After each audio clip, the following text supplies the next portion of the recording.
Hello बच्चों, स्वागत है आप सबका हमारे इस नए लेक्चर में। और आप सबको बच्चों याद ही होगा कि हमने नंबर सिस्टम में एक्सरसाइज सॉल्व कर रहे थे हम, और उसमें हमने बेसिक कंसेप्ट्स देख लिए थे कि इर्रेशनल नंबर क्या होते हैं, किस तरीके से इर्रेशनल नंबर को स्क्वायर रूट स्पाइरल मेथड का यूज करते हुए हम नंबर लाइन में प्लॉट करते हैं। फिर integers, whole numbers, natural numbers, rational, irrational, real, सब कुछ हम देख चुके हैं। चलिए स्टार्ट करते हैं अपना आज का लेक्चर, जिसमें कुछ हम सवाल देखेंगे सबसे पहले एक्सरसाइज के, और उसके बाद हम देखेंगे कि डेसिमल एक्सपेंशन से हम कैसे बता सकते हैं कि नंबर आपका रैशनल है या irrational. So let's start today's lecture. बच्चों, एक्सरसाइज का जो नेक्स्ट क्वेश्चन हमारे पास लिखा हुआ है मैं आपके लिए लिख देता हूँ। जो उसका पहला सवाल था ट्रू फॉल्स वाला, वो हमने कर लिया था। अगला सवाल लिखा हुआ है हमारे पास कि आर द स्क्वायर रूट्स, साथ साथ बच्चों लिखते चलिएगा, are the square roots of all the positive integers of all the positive integers are the square roots of all the positive integers are the square roots of all the positive integers irrational। क्या सारे के सारे positive integers का square root irrational होता है? ये हमारे पास सवाल है। और फिर बोला जा रहा है if not give an example of the square root, give an example, if not give an example of the square root, give an example of the square root of a number that is a rational number, of a number that is a rational number, of a number that is a rational number। ये अपने पास बच्चों देखिए सवाल लिखा हुआ है, ठीक है। अब इस सवाल को अगर हम थोड़ा सा डिकोड करें तो इस सवाल में हमें क्या देखने को मिलता है कि are the square roots of all positive integers irrational. क्या जितने भी पॉजिटिव इंटीजर्स होते हैं, क्या सबका स्क्वायर इररेशनल होता है क्या? जैसे आप समझिए पॉजिटिव इंटीजर्स अगर हम बोले तो पॉजिटिव इंटीजर्स होते हैं 1 2 3 4 5 6 7 8 9 एंड सो ऑन। ये आपके पास होता है। अब अगर मैं इनका स्क्वायर रूट बोलूं, square root of all the positive integers, तो इनका स्क्वायर रूट आप जैसे करेंगे, आप इस बात को बच्चों समझिए कि इनका जैसे मैं स्क्वायर रूट करूंगा तो स्क्वायर रूट करने पर जो मुझे रिजल्ट्स मिलेंगे, जैसे अंडर रूट ऑफ 1 होता है, हमें पता है। अंडर रूट ऑफ 4 2 होता है, ये हमें पता है। अंडर रूट ऑफ 9 3 होता है, ये भी हमें पता है। तो जरा देखिए, are the square roots of all positive integers irrational, क्या सारे के सारे पॉजिटिव इंटीजर्स का स्क्वायर रूट इररेशनल होता है क्या? तो रिजल्ट है नो, सबका स्क्वायर रूट इररेशनल नहीं होता, सबका स्क्वायर रूट इररेशनल नहीं होता। If not give an example of the square root of a number that is a rational number. देख लीजिए, आप देख सकते हैं अंडर रूट ऑफ 1 होता है व्हिच इज रैशनल। उसी के हिसाब से आप देख सकते हैं अंडर रूट ऑफ 4 की वैल्यू 2 होती है, 2 is also a rational. Basically जितने भी आपके होल नंबर्स आएंगे या पॉजिटिव इंटीजर्स आएंगे ये वाले, वो सारे रैशनल होंगे। अंडर रूट ऑफ 9 3 होता है, दैट इज आल्सो रैशनल, ठीक है। तो ये अपने पास रिजल्ट है। आई होप आपको ये वाला सवाल समझ में आया होगा। नेक्स्ट अपने पास बच्चों जो सवाल लिखा है उसमें दिया हुआ है शो दैट, क्वेश्चन हमारे पास लिखा हुआ है show that under root of 5 can be represented on the number line, can be represented, show that under root of 5 can be represented on the number line, ये अपने पास बच्चों सवाल दिए। अब इस सवाल में आप इस बात को समझिए कि देखिए, अगर आपको अंडर रूट ऑफ 5 को नंबर लाइन में प्लॉट करना है तो प्लॉट तो देखो बिल्कुल किया जा सकता है, मैंने आपको स्क्वायर रूट स्पाइरल मेथड बताया ही है। इसको प्लॉट करने के देयर आर 2 ways, ठीक है। हमारे पास 2 तरीके हैं जिससे कि हम इसे प्लॉट कर सकते हैं। सबसे पहले तो मेथड 1 जो थोड़ा सा लेंदी है, और ये कोई भी एक ऑर्डिनरी बच्चा सोच सकता है कि आप इस बात को समझिए कि मैंने आपको टेक्निक क्या समझाई है कि आप नंबर लाइन बनाएंगे। नंबर लाइन बनाने के बाद आप वहां पर कहीं पर भी एक जगह 0 प्लॉट करेंगे, ये बात हमको आती है समझ में। 0 प्लॉट करने के बाद हम 1 यूनिट का डिस्टेंस लेंगे, स्केल से मेजर करके हम 1 यूनिट बनाएंगे। उसके बाद यहाँ से हम 90 डिग्री का एक एंगल बनाएंगे, और इस 90 डिग्री का एंगल बनाने के बाद हम इस पर भी 1 यूनिट का एक मेजरमेंट लेंगे। 90 डिग्री का एंगल बनाने पर इस पर भी हमने 1 यूनिट का एक मेजरमेंट लिया। अब जैसे ही आप देखेंगे तो आप समझिए, अगर आप इसको O बोलते हैं, इसको अगर आप A बोलते हैं, इसको अगर आप B बोलते हैं, तो ये 1 यूनिट है, ये भी 1 यूनिट है, इसमें तो कोई डाउट नहीं है हमें। जैसे ही बच्चों मैं O से B को ज्वाइन करूंगा, मुझे ये बात समझ में आती है कि ये जो होगा ये अंडर रूट ऑफ 2 यूनिट्स आ जाएगा। ये मैंने आपको पहले पढ़ाया हुआ है। अब अगर मैं O से B का यहाँ पर एक लाइन बनाऊं, O से B का अगर मैं यहाँ पर एक लाइन बनाऊं, तो मुझे ये बात आती है समझ में कि ये जो लाइन होगी वो आपका क्या बनाएगा, ये O से B वाली लाइन, ये जो आपका रेडियस होगा, अगर आप एक ऐसा आर्क बनाएंगे तो यहाँ पर ये जहां पर इसको कट करेगा वो √2 होगा। ये बात अपने को आती है समझ में। अच्छा, इसके बाद आप देखिए, जैसे यहाँ पर A है, इससे 1 यूनिट दूर यहाँ पर मान लो आप कोई भी एक पॉइंट होगा, ये 1 है, इसको भी आप 1 मान लो, ठीक है। ये 1 यूनिट है, इसको भी आप 1 यूनिट मान लो। क्यों मान रहा हूँ तो अभी आपको पता चलेगा। अब इसके बाद √3 के लिए हमने क्या किया था, √3 के लिए हमने इसको बेस मानते हुए यहाँ से एक 90 डिग्री का एंगल बनाया। इसको बेस मानते हुए यहाँ पर हमने 90 डिग्री का एक एंगल बनाया, और 90 डिग्री का एंगल बनाने के बाद हमने 1 यूनिट का मेजरमेंट दोबारा लिया। जैसा 1 यूनिट मैंने यहाँ मेजर किया था 90 डिग्री का एंगल बनाने पर, वैसे 1 यूनिट का मैं मेजरमेंट यहाँ करूंगा, और इसको मान लेते हैं पॉइंट C। अब जैसे ही आप इसको इससे ज्वाइन करेंगे तो देखिए ये भी 1 यूनिट है, ये √2 है, तो यहाँ पर ये आपका कितना आ जाएगा, अंडर रूट ऑफ 3 आ जाएगा। अंडर रूट ऑफ 3 भी मैंने आपको प्लॉट करना सिखाया ही है कि अंडर रूट ऑफ 3 आप यहाँ से अगर प्लॉट करेंगे तो यहाँ पर कहीं पर लैंड करेगा 1.732 पे, ये बात आपको पता है।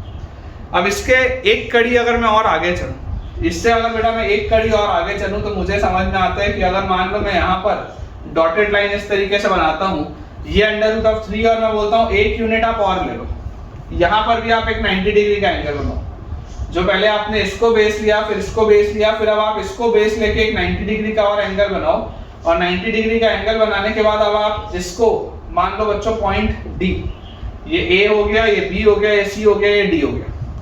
जैसे आप इसको पॉइंट D मेजर करोगे तो यहाँ से अब आप इस बात को समझो कि जैसे आप इसको ज्वाइन करोगे तो ये देखो, ये अंडर रूट ऑफ 3 है और ये 1 है। जैसे आप पाइथागोरस थ्योरम लगाएंगे, ये अंडर रूट ऑफ 3 है और ये 1 है, तो ये आपके पास आ जाएगा under root of 4 which is 2 units. आप देखो सोच के देख लो, अगर मैं बोलूं ट्राइंगल OCD में, ट्राइंगल OCD में तो आपको दिखाई देता है कि OD का जो स्क्वायर होगा that will be equal to OC का स्क्वायर प्लस CD का स्क्वायर, ये हमारे पास होना चाहिए। तो OD क्या है, OD आपको निकालना है, तो यहाँ पर आप लिख लो OD का square is equal to OC क्या है, OC का है वैल्यू अंडर रूट ऑफ 3, तो इसका square is 3 plus CD is 1, तो ये आपके पास आ जाता है 4। तो यहाँ से देखो OD की वैल्यू आ जाती है 2 यूनिट्स, ठीक है। अब जैसे ही OD की वैल्यू हमारे पास 2 यूनिट्स आ गई, तो सोचो अब यहाँ से जब आप इसको बनाओगे तो बेसिकली वो यहीं पर आके कटेगा। जैसे ये 1 यूनिट है, ये 2 यूनिट्स है ना, तो अगर मैं इतना आर्क लेके ऐसा कट करूंगा ना, तो वो इतना आर्क लेके जब मैं कट करूंगा तो यहीं पर आके कट होगा इसी पॉइंट। लेकिन अभी आप देख सकते हो कि देखो जब आप एक एक करके ऐसे स्पाइरल में आगे जाते जा रहे हो, तो ये अंडर रूट ऑफ 2 बना, फिर अंडर रूट ऑफ 3 बना, फिर अंडर रूट ऑफ 4, ये अंडर रूट ऑफ 4 है ना विच इज 2 यूनिट्स, तो अंडर रूट ऑफ 4 बना। अब अगर मैं एक बार और आगे बढ़ूं हिम्मत करके, अगर मैं एक बार इसमें और आगे बढ़ूं, 1 यूनिट ले लूं, इसको मैं बोल दूं पॉइंट E, इसको बच्चों अगर मैं बोल दूं पॉइंट E, और यहां से अगर मैं इसको ज्वाइन कर दूं, इस तरीके से अगर मैं इसको ज्वाइन कर दूं, देखो मेहनत वाला सवाल है, मेहनत वाला सवाल है। अभी जो मैं जिस टेक्निक से कर रहा हूं बहुत मेहनत वाला सवाल है, लेकिन इसका शॉर्टकट भी अभी मैं आपको बताऊंगा। ये हमारे पास आ गया। अब देखो आप अगर ध्यान से देखेंगे ट्राइंगल, कौन सा वाला ट्राइंगल अब हमें देखना है, ODE, ट्राइंगल ODE। तो आप यहां से समझिए कि ये आपका OE का जो स्क्वायर होगा, OE का square will be equal to क्या जाएगा, ED का स्क्वायर प्लस OD का स्क्वायर, ED का स्क्वायर प्लस OD का स्क्वायर, ये हमारे पास आ जाएगा। तो OE की वैल्यू अभी हमको पता नहीं है, तो OE का square is equal to ED की वैल्यू बच्चों हमारे पास है 1, और OD का स्क्वायर इज 4, तो ये आ जाएगा 5। तो यहाँ से आप देख सकते हैं कि OE की वैल्यू हमारे पास क्या आ जाएगी, अंडर रूट ऑफ 5। OE की वैल्यू यहाँ से हमारे पास आ जाएगी अंडर रूट ऑफ 5। तो अब अगर मैं इतना रेडियस लूं, इतना पूरा, और ये अगर मैं यहाँ पर O पर अगर मैं पॉइंटर का टिप रखूं, कंपास का टिप रखूं, और मैं इसको रेडियस लूं यहाँ तक, E तक, पूरे को एक्सपैंड करके, और यहाँ से बच्चों जब आप एक आर्क बनाओगे ना ऐसे, जब आप इस तरीके से एक आर्क बनाओगे, तो ये वाला जो आपने ऐसा आर्क बनाया है, वो आर्क कहीं यहाँ पर जाके इसको कट करेगा 2 यूनिट्स के बाद। आप इस बात को समझिए, मैंने यहाँ 2 यूनिट्स का ये क्यों बनाया था, क्योंकि मुझे पता है अंडर रूट ऑफ 5 की वैल्यू 2 से बड़ी होती है, अंडर रूट ऑफ 4 की वैल्यू 2 होती है, मतलब अंडर रूट ऑफ 5 की वैल्यू तो 2 से बड़ी है। तो अगर अंडर रूट ऑफ 5 की वैल्यू 2 से बड़ी है, तो बेसिकली ये जो 2 यूनिट्स वाला पॉइंट है उसके आगे आएगा। है ना, ये पॉइंट ई है, आप ये 2 यूनिट्स वाले को पॉइंट एफ बोल दो, और जहां पे ये इसको कट कर रहा है इसको आप पॉइंट जी बोल दो। तो जो मैं आपको बोलना चाह रहा हूं, अगर ये ओ ओरिजिन है, अगर ये ओ आपका 0 वाला पॉइंट है, तो ओ से ए 1 यूनिट से, ए से एफ 1 यूनिट से, मतलब ये ओ से एफ पूरा का पूरा कितना है, ओ से एफ तक 2 यूनिट से। तो ये जो जी वाला पॉइंट है जो ओई और ओजी के बराबर है ना, आप ऐसा बोल सकते हैं कि ओई will be equal to OG। Reason क्या है, they are the radii of the same circle। ये जो O से लेकर G तक का डिस्टेंस है और O से लेकर E तक का डिस्टेंस है, ये दोनों सेम है, तभी ये आपका रेडियस बनेगा। ये सर्कल का जो रेडियस आएगा तभी आएगा। तो OE और OG सेम होगा, और ये G वाला जो पॉइंट है वो 2 यूनिट्स के बाद होगा। ये पॉइंट इंपॉर्टेंट है, लेकिन इसमें मेहनत बहुत है। आप देख सकते हैं मेथड 1 इज वेरी लेंथी, लेकिन अगर मैं मेथड 2 आपको बताऊं which is a smart way, method 2 अगर मैं आपको बताऊं which is a smart way, तो मुझे तो कुल मिला के क्या करना है, मुझे √5 को नंबर लाइन में प्लॉट करना है। मैं आपको बोलता हूं कि यार आप नंबर लाइन लो और नंबर लाइन पे आप यहाँ पर 0 को प्लॉट करो, कर सकते हो। अब जो आप अभी तक 1 यूनिट ले रहे थे, अभी तक आप क्या कर रहे थे, 1 यूनिट ले रहे थे, आप अगर यहाँ के ट्राइंगल को ऑब्जर्व करोगे तो बेसिकली √5 कब बना, √5 बना जब आपने 2 यूनिट और 1 यूनिट के साथ काम किया। जब बच्चों आपने 2 यूनिट्स और 1 यूनिट के साथ काम किया ट्राइंगल में, तब √5 बना पाइथागोरस थ्योरम से, 2 यूनिट्स और 1 यूनिट्स में। तो मैं आपको बोलता हूं कि अगर मैं जो अभी तक पॉइंट ए को 1 यूनिट्स पर ले रहा था, मैं अभी तक जो पॉइंट ए को 1 यूनिट्स पर ले रहा था, अगर मान लीजिए मैं पॉइंट ए को 2 यूनिट्स पर ले लूं, अगर मान लीजिए मैं पॉइंट ए को 2 यूनिट्स पर ले लूं, ये स्मार्ट वे है, ठीक है। और उसके बाद यहाँ पर मैं 1 यूनिट का एक मेजरमेंट करूं, 1 यूनिट का, ठीक है, और ये मैंने बना लिया 90 डिग्री का एंगल। यहाँ पर मैं प्रोटेक्टर रख के 90 डिग्री का एंगल बनाया और 1 यूनिट मेजरमेंट किया। अब जैसे ही मैं O से लेकर A को ज्वाइन करूंगा, तो O से लेकर A को ज्वाइन करने पर आप समझिए कि if this is point B, तो यहाँ पर आप ट्राइंगल OAB को देखिए, ये बहुत फास्ट हो। इसमें आपको 4-5 बार ट्राइंगल बनाना पड़ा, इसमें एक ही बार ट्राइंगल बनाने से आपका काम चल जाएगा। O से लेकर A तक आपका 2 यूनिट्स है, A से लेकर B तक आपका 1 यूनिट है, जो आपने स्केल और प्रोटेक्टर का यूज करते हुए बनाया, और आपने OB को ज्वाइन किया। ट्राइंगल OAB जो है वो राइट एंगल ट्राइंगल है, और अगर वो राइट एंगल ट्राइंगल है तो यहाँ पर आप बोल सकते हैं कि OB का जो स्क्वायर होगा that will be equal to OA का स्क्वायर प्लस AB का स्क्वायर। OB का जो स्क्वायर होगा that will be equal to OA का स्क्वायर प्लस AB का स्क्वायर। तो OB का स्क्वायर मुझे पता नहीं है फिलहाल, लेकिन मुझे ये पता है कि OA की वैल्यू 2 है तो 2 का स्क्वायर होता है 4, AB की वैल्यू 1 है तो 1 का स्क्वायर होता है 1। तो आपके पास देख लीजिए बच्चों, OB के स्क्वायर की वैल्यू आ जाती है 5, व्हिच इंप्लाइज OB की वैल्यू आपके पास आ जाएगी √5। और जैसे ही आपके पास डायरेक्टली OB की वैल्यू √5 आ गई, तो यार अब तो बहुत सारी मेहनत हमारी बच गई। यहाँ पर बहुत मेहनत से हम √5 तक पहुंचे थे, यहाँ पर तो बहुत क्विकली पहुंच गए। अब प्रोसेस वही है, यहाँ पर मैं राउंडर का टिप रखूंगा, B तक इसको मेजर करूंगा और आगे एक आर्क काट दूंगा। तो जैसे ही बच्चों में यहाँ पर पॉइंटर का टिप रख के एक आर्क इस तरीके से कट किया, यहाँ पर बच्चों में पॉइंटर का टिप रख के जैसे एक आर्क इस तरीके से कट किया, तो ये किसी पॉइंट C पर इसको कट करेगा, और यहाँ पर बच्चों OC का जो लेंथ होगा वो √5 होगा, और OC जो होगा वो OB के बराबर होगा, क्योंकि ये दोनों ही रेडियाई हैं सर्कल के। OC और OB दोनों बराबर होंगे क्योंकि ये दोनों ही रेडियाई हैं। अगर OB √5 है तो ये O से C तक भी √5 होगा। वैसे यहाँ पर बच्चों ये जो आपके पास OE और OG रेडियस थे, तो ये O से लेकर G तक जो होगा, O से लेकर G तक, ये भी आपका √5 होगा। ये O से लेकर G तक का जो पॉइंट है ये √5 होगा। वैसे यहाँ पर O से लेकर C तक का जो पॉइंट है वो √5 होगा। ठीक है, आई होप थोड़ा सा आपको ये समझ में आया हो। जैसे जैसे हम आगे बढ़ेंगे आपको क्लैरिटी आती जाएगी, आप बिल्कुल भी मत घबराइए। और मैं रिकमेंड करूंगा आप सबको कि एक बार पिछले 5-7 मिनट में जो मैंने आपको ये चीज समझाई है उसे दोबारा से रिवाइंड करके फिर से सुनिए, एक बार और सुनिए जब तक समझ में नहीं आता, और अगर कोई भी आपको डाउट रह जाता है तो कमेंट्स में पूछिए। इसके बाद बच्चों जो एक्सरसाइज का लास्ट क्वेश्चन है वो एक्टिविटी बेस्ड है। ठीक है, जो लास्ट क्वेश्चन है वो एक एक्टिविटी बेस्ड है, तो वो उतना काम का नहीं। एक्टिविटी बेस्ड है इसके बाद वाला सवाल, तो आप उसको अपनी बुक में भी कट कर सकते हैं। वैसे सवाल जनरली पेपर में नहीं आते, तो वो उतना आपके लिए काम का नहीं। अब इसके बाद जो हमारे पास नेक्स्ट बच्चों टॉपिक दिया हुआ है, जो काम का टॉपिक है, मैं बेसिक आपको वो टॉपिक अभी इंट्रोड्यूस कर देता हूँ। हमारे अगले लेक्चर में हम डिटेल में उस टॉपिक को देखेंगे। टॉपिक हमारे पास है real numbers and their decimal expansions. Real numbers and their decimal expansions, real numbers and their decimal expansions. अब देखिए ये जो बच्चों टॉपिक है, ये टॉपिक एज इट इज आपके क्लास 10th में भी है, ये जो टॉपिक है ये एज इट इज आपके क्लास 10th में भी है, तो मैं यहाँ पर लिख देता हूँ also comes in class 10th, also comes in class 10th। ये 10वीं में भी आएगा, 9th में तो आपको पढ़ना ही है, 10th में भी आएगा। तो जो बेसिक्स हैं मैं आपको पहले वो समझा देता हूँ, उसके बाद डिटेल में हम इसे नेक्स्ट लेक्चर में देखेंगे। आपको जो चीज याद होनी चाहिए वो सबसे पहले तो ये है कि देखिए रियल नंबर्स जो होते हैं, रियल नंबर्स जो होते हैं बच्चों, उसको कैटेगराइज करने के लिए मैंने आपको बताया था कि रियल नंबर्स रैशनल हो सकते हैं जो कि p बाय q के फॉर्म में होते हैं, जहां p और q इंटीजर्स होते हैं, या रियल नंबर्स इरैशनल हो सकते हैं। इरैशनल का मतलब बहुत सिंपल सा है, जिसे आप p बाय q के फॉर्म में रिप्रेजेंट नहीं कर सकते, not of the form p by q and this is of the form p by q। सवाल उठता है कि अगर मेरे पास फ्रैक्शन में बात ही नहीं हो रही, मेरे पास अगर डेसिमल एक्सपेंशंस लिखें, डेसिमल एक्सपेंशंस किस तरीके के डेसिमल एक्सपेंशन, जैसे मतलब मैं आपको एग्जांपल लेके इसमें बताता हूँ।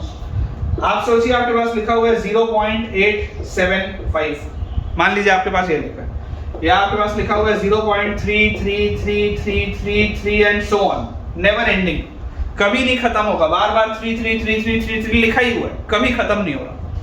और आपके पास या तो मान लीजिए लिखा हुआ है 0.10, 110, 111, 4 बार 1 और 0 एंड सो ऑन, इस तरीके से आपके पास लिखा है। तो ये जो तीन मैंने आपके लिए डेसिमल एक्सपेंशन लिखे, इन तीनों में डिफरेंस क्या है? सबसे पहले मैं आपको यहाँ पे समझा देता हूँ कि अगर फ्रैक्शन के फॉर्म में लिखा हुआ है, p बाय q के फॉर्म में लिखा हुआ है, तब तो आप समझ ही जाएंगे कि रैशनल की बात होती है। लेकिन डेसिमल एक्सपेंशन देख के मुझे कैसे पता चलेगा कि मेरा नंबर रैशनल है या इरैशनल? तो उसका तरीका ये होता है बच्चों की, जो आपके रैशनल नंबर्स होते हैं, रैशनल नंबर्स या तो टर्मिनेट करेंगे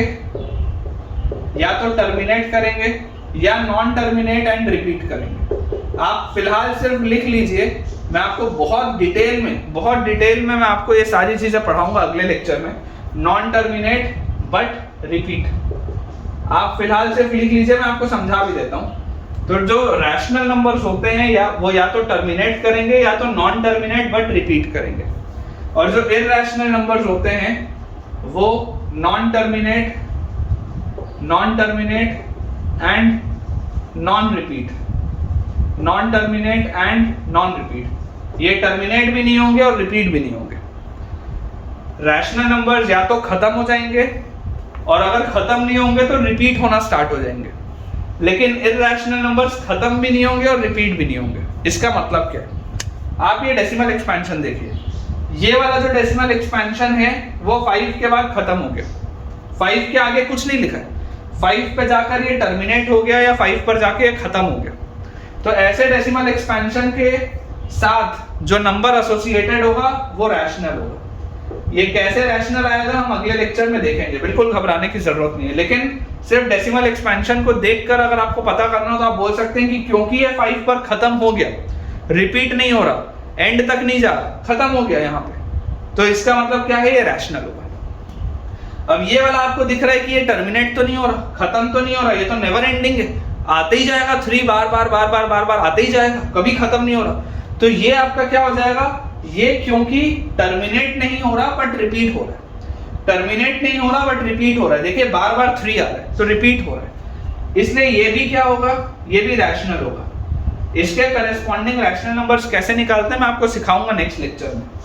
अभी आप लास्ट वाला पैटर्न देखिए, ये क्या कभी भी खत्म हो रहा है? नहीं, खत्म नहीं हो रहा। क्यों? डॉट लगे हुए आगे, मतलब ये इनफाइनाइट तक चलता ही रहेगा, कभी खत्म नहीं होगा। क्या ये रिपीट हो रहा है? ये रिपीट भी नहीं हो रहा। देखो यहाँ पर कंटिन्यूअसली बार 3 आ रहा था तो रिपीट हो रहा था, यहाँ पर तो रिपीट भी नहीं हो रहा।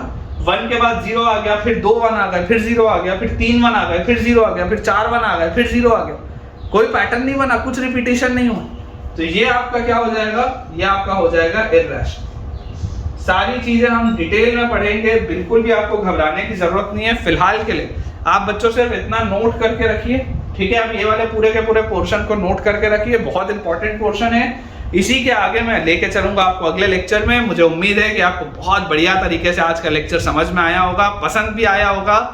तो अगर आपको आज का लेक्चर अच्छा लगा है तो इस वीडियो को जल्दी से लाइक करें, चैनल को सब्सक्राइब करें और अपने सारे क्लास 9th और क्लास 10th में पढ़ने वाले दोस्तों से इस चैनल को रेफर करें ताकि उन सब की पढ़ाई बहुत बढ़िया तरीके से हो पाए। Thank you.